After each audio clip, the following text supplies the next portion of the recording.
Fala, estudante! Bem-vindo a mais um vídeo do canal Fisicamente Preparado. Eu sou o professor Rodrigo e hoje estou aqui para resolver e comentar com vocês as questões do vestibular da Unicamp 2023. Bora para a resolução, então, logo após a vinheta. Muito bem, muito bem. Questão 29, primeira questão de física da prova aí, fala o seguinte: a prática esportiva de pular corda vem conquistando muitos adeptos e se tornando uma modalidade de competição. Numa prova de velocidade, um atleta consegue dar 105 saltos em 30 segundos. Vamos anotar esses dados. Então, eu tenho 105 saltos num intervalo de tempo de 30 segundos. Tudo bem. Diminui um pouquinho aqui a espessura da caneta. Considerando que o ponto da corda que passa sob os pés é acima da cabeça do praticante, descreve uma trajetória circular de raio 90 centímetros. Qual é a velocidade escalar desse ponto da corda? Bom, note que aqui as respostas estão todas em metros por segundo. Isso já significa que eu vou ter que transformar esse raio que está em centímetro para metro. 90 centímetros para metro, basta dividir por 100, nós temos aqui 0,9 metro. Bom, a velocidade de um ponto aqui, né, que vai descrever essa circunferência, seria 105 circunferências dessa, né? Vamos fazer aqui, ó, velocidade ΔS por ΔT, ó. Onde esse espaço seria 105 saltos, então eu tenho 105 voltas, e cada volta corresponde a um comprimento 2πr. Muito bem, agora vamos substituir 105 vezes 2π. Aqui eu vou aproximar o π para 3. Professor, mas pode fazer isso? Ele não falou nada. Como é uma questão de teste e as respostas estão bem distantes uma da outra, eu colocar 3 ou eu colocar 3,14, não vai ficar muito distante a minha resposta. E com 3 fica mais fácil de fazer a continha. E o raio aqui, então, 0,9. Tudo isso dividido por 30. Então, veja bem, 3 com 30 sobra 10 aqui embaixo. 105 dividido por 10, vamos fazer assim, ó. 105 dividido por 10 sobra aqui 10,5. E aí eu multiplico 10,5 vezes 2 vezes 0,9. 10,5 vezes 2 vai dar 21.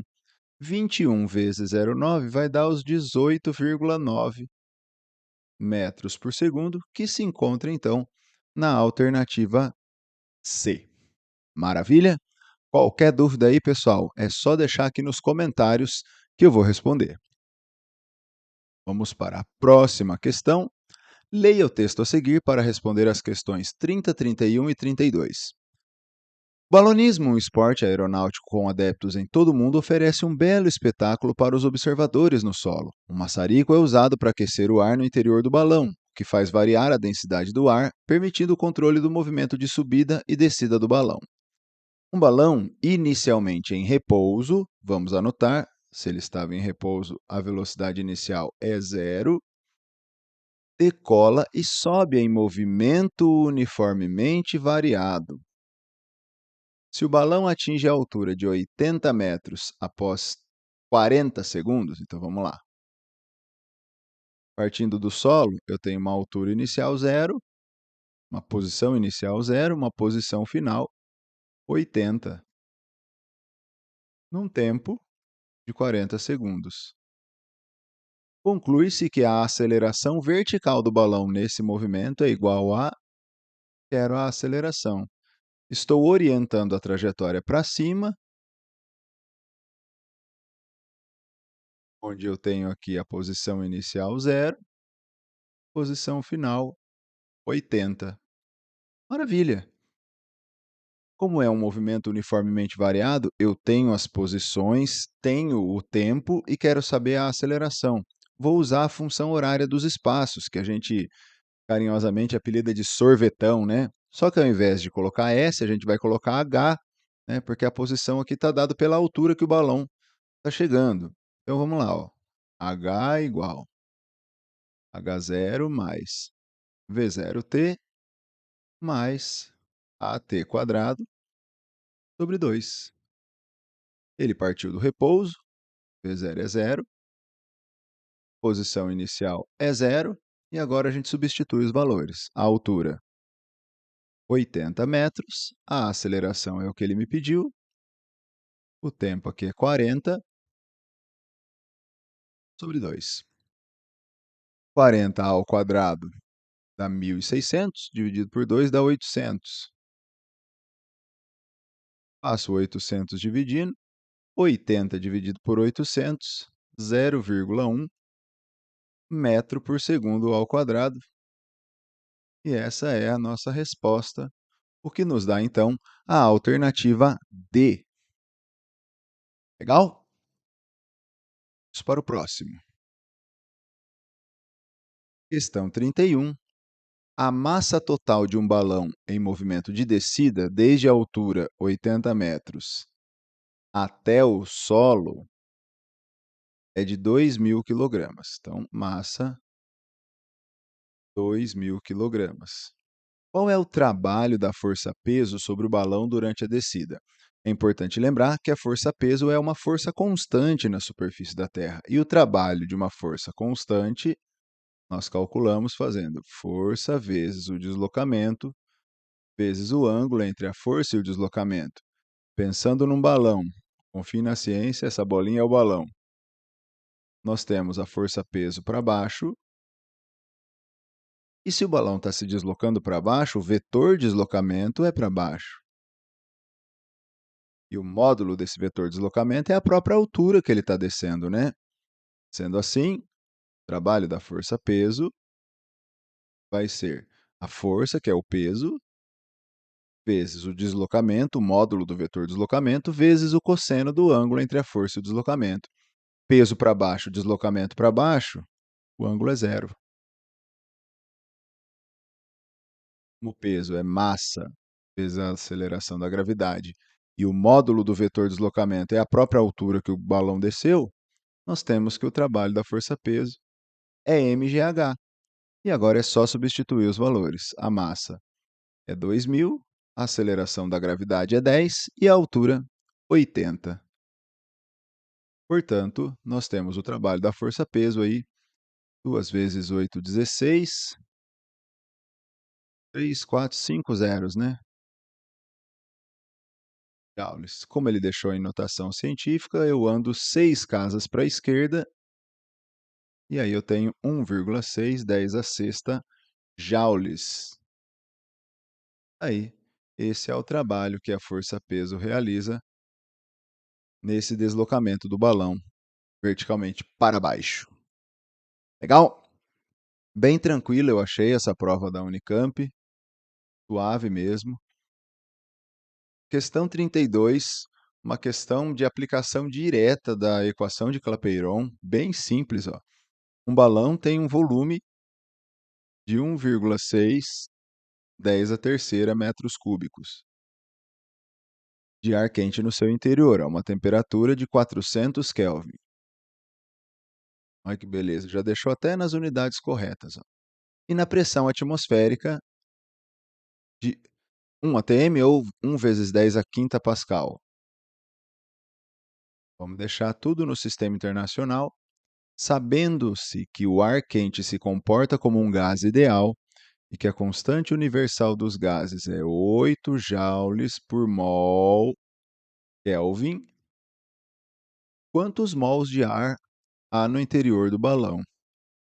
Então, é bem simples, a aplicação direta da equação de Clapeyron. Está tudo no sistema internacional, tudo bonitinho, não preciso nem mudar as unidades. PV igual a nRT, e aí é substituir os valores e ser feliz. Esse foi aquele exercício motivacional da prova, né? Para ninguém zerar mesmo. N, o R aqui é 8, aqui 400, só fazer a continha, 1,6, 10 à oitava, número com número, potência com potência, né? E aqui é n vezes. 4 vezes 8, 32, daria 3.200. E aí vou fazer o seguinte, ó, vou passar a vírgula uma casa para a direita, e aí vai ficar 10 à sétima na potência aqui. E esse 3.200, eu vou falar que é 3,2 vezes 10 à terceira, porque aí já sai bonitinho notação científica, ó. N igual 1,6 por 3,2 vai dar 5. 10 à sétima dividido por 10 à terceira, 10 à quarta, e tá aí, ó. 5 vezes 10 à quarta mols, e nós temos aí a alternativa C. Legal?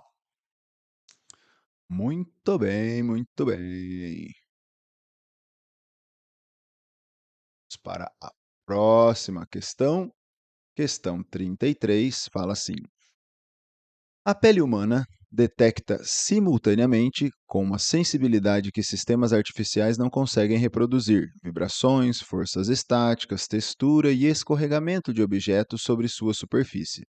Sensores táteis que apresentassem respostas análogas à pele humana seriam muito desejáveis. A figura a seguir ilustra um modelo simples utilizado no estudo da resposta da pele humana.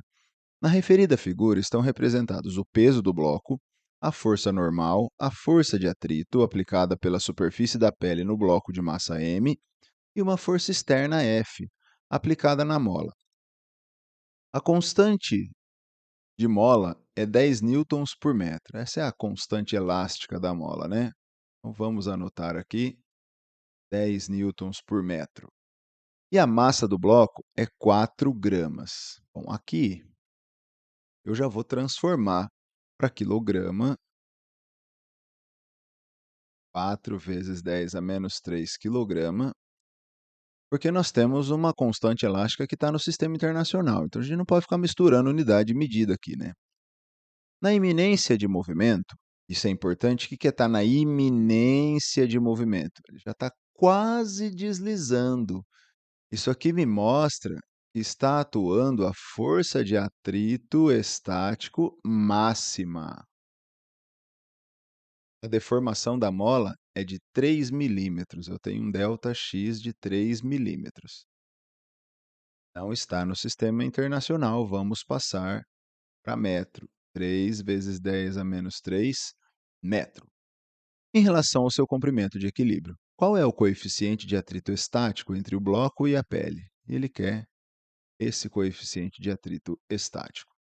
Olha só, se esse bloco está parado, a resultante das forças tem que ser zero. Então, força que aponta para cima tem que equilibrar a força que aponta para baixo. Assim como força que aponta para a direita tem que equilibrar a força que aponta para a esquerda. Logo, a força de atrito, que vai ser estático máximo porque ele está na iminência de movimento, essa força de atrito tem que ser igual a essa força que está esticando a mola, ou seja, ela vai ser igual à força elástica transmitida pela mola até o bloco. Logo, força de atrito é μ vezes normal. Então, nós temos μ vezes normal. Força elástica, lei de Hooke, K ΔX. A normal é igual à força-peso, que é m vezes g.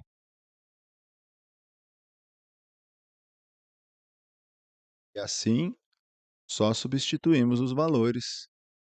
O coeficiente de atrito estático é o que eu quero.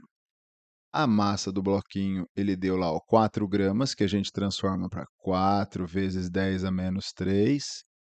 A aceleração da gravidade é 10. A constante elástica é 10.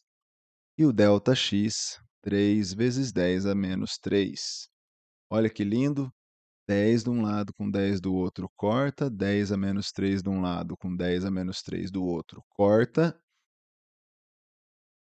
E eu vou passar o 4 que está multiplicando, dividindo. Vai ficar 3 quartos. E 3 dividido por 4 vai dar 0,75, ou deixando na resposta em notação científica, 7,5, 10 a menos 1. E tá lá, alternativa C. Muito legal, né? Simples como a física deve ser, não é mesmo? Maravilha, vamos para a próxima questão. Uma questão bem tranquila, diga-se de passagem, né? Aplicação aqui da terceira lei de Kepler. Um planeta anão Ceres foi descoberto em 1801 por Giuseppe Piazzi. Resultados científicos recentes indicam que Ceres teria sido formado das zonas mais afastadas do sistema solar e posteriormente lançado para a região onde se encontra atualmente, entre as órbitas de Marte e Júpiter. A tabela abaixo apresenta o período de translação, a distância média ao Sol r, bem como o período ao quadrado e o raio médio ao cubo, e a razão t quadrado por r ao cubo para alguns planetas do sistema solar. De acordo com a terceira lei de Kepler, a razão t quadrado por r ao cubo é constante. A partir dos dados da tabela, pode-se concluir que o período orbital de Ceres é aproximadamente igual a. Veja bem, ele está afirmando para mim, ele está me dando, na verdade, a terceira lei de Kepler. Ele está falando que essa razão é constante. Então, a razão t quadrado por r ao cubo é constante. Então, se eu pegar período ao quadrado de Ceres pelo raio médio da órbita ao cubo, isso tem que ser igual a t quadrado por r ao cubo de qualquer planeta. E é lógico que eu vou pegar o da Terra. Por quê? Porque eu sou adepto da lei do mínimo esforço. Dá uma olhada na tabela, esses valores que eu tenho na Terra. Ó. O período da Terra é 1 ano, o raio médio da órbita é uma unidade astronômica, que eu já tenho t quadrado, que é 1, o r ao cubo, que é 1, e essa razão que ele já deu é 1. Quer dizer, isso aqui, ó, para o planeta Terra vale 1. Então, ele quer o período de Ceres. Eu não tenho isso. Isso aqui eu já sei que vale 1. E o raio médio da órbita ao cubo para Ceres? Vamos lá, ó. Ceres está aqui. O período está um pontinho de interrogação, período ao quadrado também. Mas o raio médio ao cubo eu tenho o valor, ó, é 21,3. Então, vamos colocar o 21,3 ali, ó.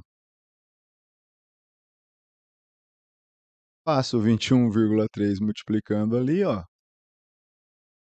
Ai, que miserável, ele já coloca essa resposta ali na letra D, o cara vai lá afoito e assinala. O t quadrado é que 21,3. Você tem que extrair a raiz desse número.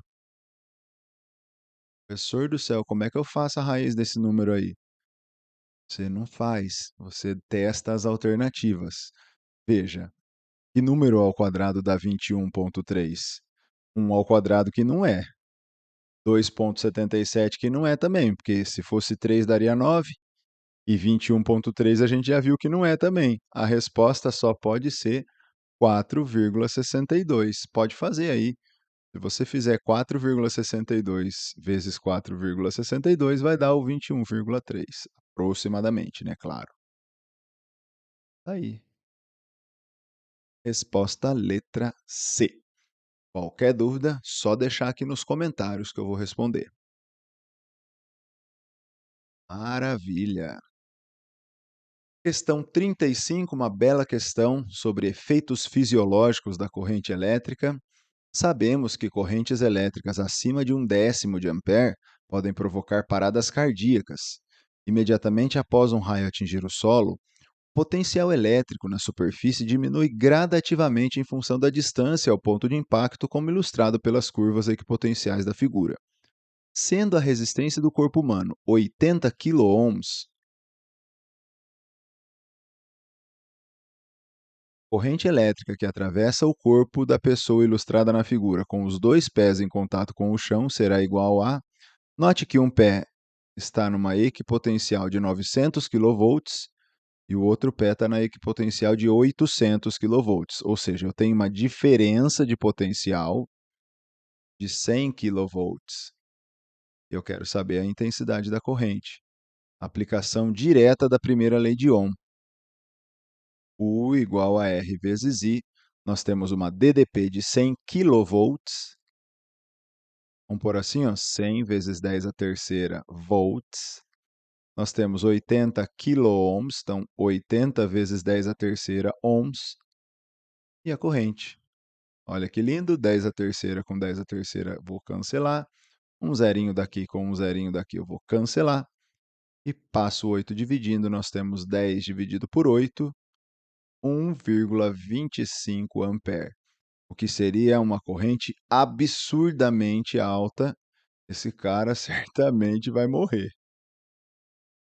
Porque ele está falando, ó, correntes acima de 1/10 de ampere podem provocar paradas cardíacas. É 1,25, é um valor absurdamente alto. Legal? Alternativa correta, letra B. Tudo bem. Acabando, né, galera? Acabando.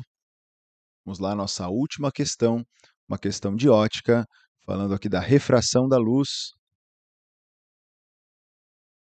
Fala o seguinte: a figura A apresenta um esquema simplificado de um refratômetro, destinado a determinar o índice de refração N1 de um líquido.